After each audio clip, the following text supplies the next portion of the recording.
చైనాలోని షాంగ్సీ ప్రావిన్స్కు చెందిన అంకాంగ్ 25 ఏళ్లుగా వక్కలు దంచుకోవడానికి గూటంలా ఉండే ఓ వస్తువును ఉపయోగిస్తున్నాడు. అయితే తాజాగా తెలిసిన సమాచారంతో అంకాంగ్ కంగుతిన్నాడు.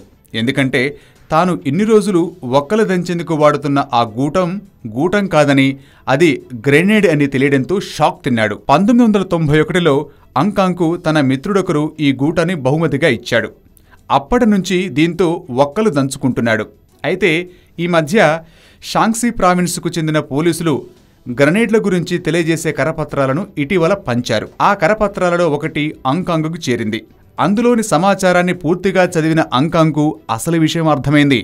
ఇన్నాళ్లుగా తన వద్ద ఉన్న గూటం గ్రనేడ్ అని వెంటనే దానిని తీసుకెళ్లి స్థానిక పోలీసులకు అప్పగించాడు. దీనిని పరిశీలించిన పోలీసులు దానిని గ్రనేడ్గా నిర్ధారించారు.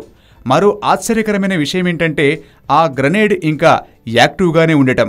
ఒకవేళ వక్కలు దంచేటప్పుడు కనుక మరింత బలంగా దానిని వాడినా, పని అయిపోగానే పక్కకు విసిరేసినా ఈ పాటికి అది ఎప్పుడో పేలిపోయి ఉండేదని పోలీసులు చెప్పారు.